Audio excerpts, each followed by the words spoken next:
मैं आपको जो आसपास का वातावरण है ना वो दिखा देता हूँ, माहौल कैसा है। कि देखिए ये तालाब है और सही आपके पीछे ये प्रोग्रेस सिस्टम चल रहा है। एक हाईवे बन रहा है बहुत लंबा चौड़ा। तो कुल दिखाने में प्रोग्रेस चल रही है। और जहाँ पे मैं खड़ा हूँ यहाँ से रानीखेड़ा के जो रहने वाले हैं वो आते भी होंगे और जाते भी होंगे। हमारे देश का जो टैक्स सिस्टम है, टैक्स देने के लिए इसी पुल से आना पड़ता होगा, इसी से जाना पड़ता होगा। मैं कह रहा हूँ कि टैक्स देने के लिए क्यों? क्योंकि अगर इस पुल से इधर जाके मान लो इस खेतों में लामनी करेंगे या भाई मशीन तो कटवाओगे तो उसका भी कितना ना कितना टैक्स देना पड़ेगा। अगर वे वहाँ तक गेहूँ कटवा गए और इस साइड में ले आए और अपने घर जाएंगे किसी काम तई भाई उड़ा नौकरी नाकरी करेंगे कि तो दिहाड़ी करेंगे तो उसमें भी टैक्स देना पड़ेगा। अब थोड़ा सा और पीछे ना हो जाओ बॉस। तो ये तो हो गया रानीखेड़े गांव का इस पुल पे से जो योगदान होता है वो। अब इस पुल का क्या योगदान है रानीखेड़ा गांव के लिए वो बताता हूँ मैं। कि ये जो टैक्स का पैसा है, इस टैक्स के पैसे से ये तरक्की हो रही है इसी गांव की पीछे, क्योंकि टैक्स का ही पैसा लगता है। ज़रूरी नहीं हो रानीखेड़े गांव का ही हो, लेकिन शामिल है इस गांव का भी। तो जितना शामिल है उसके हिसाब से काम हो रहा है इसका। अब इसमें पब्लिक होगी खुश कि यार तरक्की हो रही है हमारी। लेकिन ये देखिए कि मेहनत करके जो टैक्स का पैसा देते हैं वो ऐसे कामों में लगाते हैं। और ये काम जो पीछे हाईवे बन रहा है ये रानीखेड़ा के गांव के किसी भी काम में नहीं आएगा। क्यों नहीं आएगा? क्योंकि ना तो कोई यहाँ मार्केट सिस्टम बनना, ना इस हाईवे से किसी को कोई फ़ायदा 2 रुपये का, ना यहाँ की ज़मीनों के रेट बढ़ने। अगर किसी डीलर ने या प्राइवेट सिस्टम ने या किसी ने भी जो भूमाफिया हैं आपको बहका रखा हो तो आप भूल जाइए कि इसके आने से यहाँ की ज़मीन के कोई रेट बढ़ेंगे। अब इस पुल का क्या योगदान है? ये पानी देखिए आप, ये गंदा नाला है, इधर से आता है बहुत दूर से। एक तरफ हाईवे बन रहा है, एक तरफ गंदा नाला है। और ये पता नहीं कौन सी फैक्ट्री का, कौन से गांव का, कौन सी कॉलोनी का गटर आता है और यो आ गए सीधा का सीधा इस जोड़ में मिला दिया जा है। ठीक है, तो इस पुल का यो योगदान है रानीखेड़ा गांव के लिए। ये बमाओ हैं जोड़ में। जोड़ की हालतें कुछ इसी हो रही है जैसे इस पेड़ की हालत हो रही है। पेड़ की जो हालत है बिल्कुल नंगा बूचा, जड़ धीरे धीरे ख़त्म होने लग रही हैं। तो यही हालतें इन गामा की भी हो रही है और इस जोड़ की भी। अब दूर से देखोगे ये पानी आपको बहुत बढ़िया दिखेगा, लेकिन यहाँ पर खड़े होना भी बहुत दुर्भर है।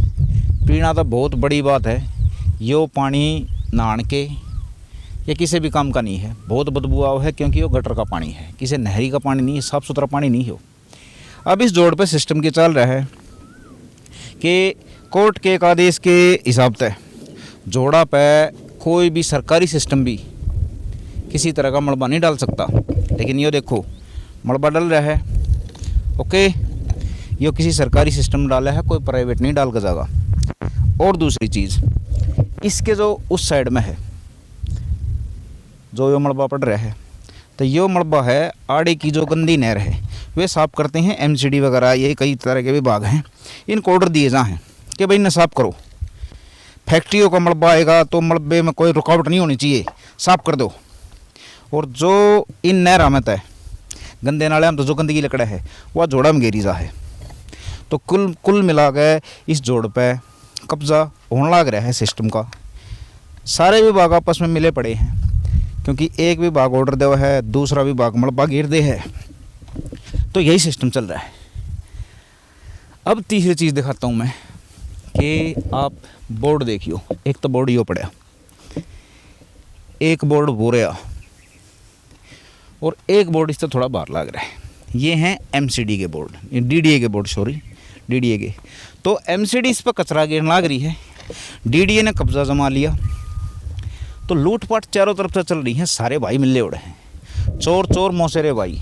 तो कोई भाई नहीं मत समझिए कि डीडीए और एमसीडी अलग अलग हैं, चोर चोर हैं। गाँव में लुटने का पूरा प्लान बना रहे हैं। लेकिन एक टाइम पे आपने देखो ये रानीखेड़ा गांव रहा, अरे कितनी हरियाली होगी, थोड़ी बहुत बच रही भी, लेकिन इस हरियाली को जो ख़त्म कर रहा है वो ये कचरा कर रहा है। देखो धीरे धीरे ना ये तो फैक्ट्रियाँ का मलबा है, जो फैक्ट्री अपना गंद फैलाती हैं, वो सिस्टम है। हमारे टैक्स तय, हमारे विभाग, हमारी ये सरकार ये फैक्ट्रियाँ काम करने लग रही है, हमारी चीज़ आप कब्जा करता ही। तो पहली सिस्टम तो ये देखियो कि कोई भी आपके फेवर में नहीं है। गांव वाले अगर थोड़े बहुत भी खुश हो रहे हो, 360 गांव हैं दिल्ली में, 360 गांव, 360 जड़ होगी जब दिल्ली बनी है, लेकिन वे जड़ धीरे धीरे ख़त्म करी जाने लग रही हैं दोस्तों इन पेड़ा के हिसाब से। जिसे ये पेड़ हो रहे हैं उसे ये जड़ हो रही है। तो ये रानीखेड़े गांव में एंटर करेंगे, देखेंगे इस गांव में तरक्की का क्या हिसाब किताब है। लेकिन पहले मैं आपको जोड़ के दिखाता हूँ। एक टाइम था जब ये जोड़ के आड़े की एंट्री होया करती, भैंस भूस ना आया करती, आदमी भी ना आया करते, कहा करते चलो भाई जोड़ बनाना चलेंगे। ये मेरे ख्याल तक रानीखेड़े गांव में किसी की हिम्मत नहीं होगी न्यू कहने की भाई जोड़ में चलेंगे। अगर इसमें ना लिए तो मेरे ख्याल तक खाज नहीं मिटारती, आदमी ख़त्म हो जाएगा। तो ये सिस्टम जो बनने लग रहा है, ये जो हमारी 360 जड़ ख़त्म करी जाने लग रही हैं, इसकी वजह हम भी हैं, सबसे बड़ी वजह हम हैं, क्योंकि हम चुपचाप चले जाए हैं। ऐसा नहीं कि रानीखेड़े के आदमी इस जोड़ के आसपास के आते नहीं होंगे, आते होंगे कदे कदे, धोख धाक मारनी या बहुत तरीके होंगे, ठीक है, वैसे घूमन फिरना के फालतू टाइम में। लेकिन इन चीज़ों पर कोई ध्यान नहीं देता कि कदम कदम पर हमारा डिमोशन चल रहा है। DDA का बोर्ड है, इस पर जो चेतावनी लिखी है वे साफ साफ समझ लो, एक एक अक्षर में कई कई चेतावनी है, कई कई इशारे हैं गाँव वाले तई। लेकिन गांव वाले समझेंगे तब ना, जब दिल में ठान ली कि भाई हमने कुछ समझना ही नहीं, तो अपनी ऐसी तैसी कराओ। अब ये जो कचरा पड़ने लग रहा है इस बोर्ड के नीचे, तो यह भी आपके खिलाफ एक साजिश है कि DDA बोर्ड गाड़ रही है और MCD उस पर कब्जा जमाने लग रही है। समझो दोस्तों आपके साथ हो क्या रहा है। रानीखेड़ा गांव ज़्यादा दूर को ना, देखो ये मंदिर दिखना आ रहे, ये है रानीखेड़ा गांव, ये पर रानीखेड़े के लामड़ी लुमड़ी करने लग रहे हैं। लेकिन किसी ने नहीं पड़ी कि हमारे गांव में चल के रहा है। सब है ना अपनी चार दीवारी में रहना चाहो हैं, इस तब बाहर निकलने की किसी की हिम्मत नहीं होती। डरा किस चीज़ तो है नहीं बेरा। गामा की जो मौत है ना वो नज़दीक आ रही है। कणखरे गांव तो मर लिए, 3-4 गांव तो दिल्ली में तो कतई ख़त्म हो लिए। 8 गामा का सिस्टम बना रहे हो, वो गिनती ख़त्म हो ली, 356 357 पा ली। 18 नंबर भी आने लग रहा है धीरे धीरे। आसपास की जो कॉलोनी है वो हमारे फैसले करने लग रही हैं। तो सोच के रहे हो, कुछ पता नहीं चल रहा। देखिए बोर्ड है, बड़ा साफ़ सुथरा बोर्ड है, लेकिन सिस्टम चल क्या रहा है, चालबाजी है कहाँ पे। वातावरण में भी चालबाजी चल रही है फ़िलहाल। वो जो सारी चालबाजी है वो समझाने की कोशिश करेंगे हम कि ग्राम सभा की ज़मीन, मान लिया ये कि ग्राम सभा की ज़मीन है, जो कभी गांव वालों के किले में से ही कट कट के चौथा 5वां 6ठा हिस्सा कुछ भी लगा लो, वो गणित अलग है, वो कट कट के जो ज़मीन इकट्ठी हुई उसको ग्राम सभा की ज़मीन बोलते हैं। और यह भूमि RMD NDDA के अधीन है। यह अधीन आ कैसे गई? एक डॉक्यूमेंट्स देख रहे हो आप शायद वीडियो में, इसके हिसाब से DDA ने ज़मीन ले ली, लेकिन DDA ने जो ज़मीन ले ली उसके पैसे वो तो नहीं दिए ना। वो साफ मना कर रहे हैं कि भाई हमने DDA के पैसे दिए ही नहीं है और ना वे देंगे कभी। क्या रेट है वो तो बहुत अलग चीज़ है। यहाँ पे अगर रानीखेड़ा में ज़मीन का हिसाब किताब लगाए तो 5-5, 10-10, 20-20, 50-50 करोड़ के किले हैं, ठीक। तो एक तरफ तो ये लड़ाई है दोस्तों, बगैर पैसे दिए ज़मीन कैसे ली जाती है, ये बोर्ड दिखाने लग रहा है, ठीक है। दूसरी साइड में आपने किसान दिखते होंगे, ठीक है, दूसरी साइड में आपने किसान दिखे हैं। तो अब लड़ाई DDA की और किसान की चल रही है, और उस साइड में चल रहा है प्रोग्रेस सिस्टम। तो आप समझिए कि किसान को लपेटा कैसे जा रहा है। अभी फसल का जो नुकसान हुआ था उसका भी कुछ नहीं मिल रहा, ऊपर से DDA खींच के ले रही सबको। पीछे तालाब है वो भी DDA ने ले लिया, ये खेती की ज़मीन है ये भी DDA ने ले ली। मिल कुछ नहीं रहा ग्राम सभा को। मान रहे हैं कि ग्राम सभा की ज़मीन है, लेकिन ग्राम सभा को मिल कुछ नहीं रहा, गांव को कुछ भी नहीं मिल रहा। जैसा इस डॉक्यूमेंट्स में दिखाया गया। दोस्तों जैसे आपको दिख रहा है कि इमारत देखिए बहुत पुरानी है, बढ़िया इमारत है। यहीं से दिखाओ आप, ये जो पिलर दिख रहे हैं, इसके पिलर दिखाइए, थाम दिखा दो इसके। इनको हम थाम कहते हैं। आजकल जो पिलर दिए जहाँ सीमेंट तवे, मजबूती देखो इनकी। लेकिन इनको जानबूझ कर क्यों बर्बाद किया जा रहा है, इग्नोर करा जा रहा है प्रशासन की तरफ से। गांव वालों का कोई ध्यान नहीं इसमें। गांव वालों ने तो अपने भाई अपने खुद अपने महल 2 महल बना लो, बस यहाँ तक सीमित है। लेकिन ये पंचायत घर, ये चौपाड़ क्यों नहीं बनाई जा रही? ये बहुत बड़ी साजिश है। वो है किस बल के इन इग्नोर कर दो, इन पे बिल्कुल बजट मत लगाओ। इनका बजट आवे है तो भी मत लगाओ इन पे, इन्हें खंडर बना दो। और फिर एक दिन डीडीए गांव में घुस जाएगा और डीडीए को ऐसा लगा, डीडीए तुरंत इस पर बोर्ड ठोक देगी।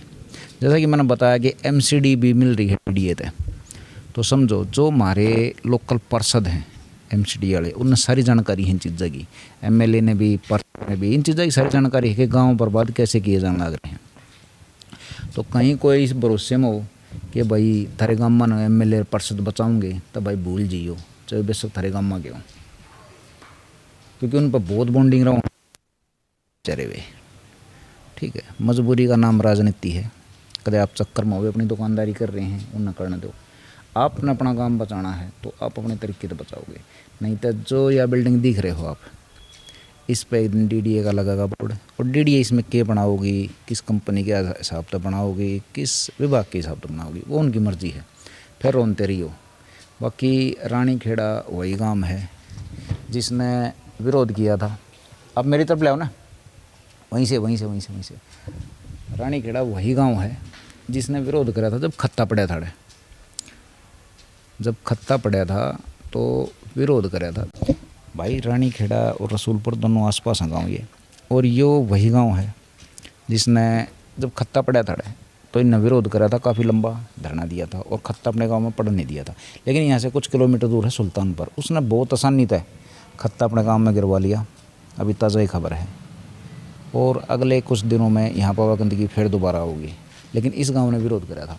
लेकिन यो गांव इतना जागरूक क्यों नहीं है कि अपनी जो पुरानी इमारत है इन्हें संभालवा ले, इन पर बजट लगवा ले, इन्हें संभालवा है। बाकी देखने वाली चीज़ है।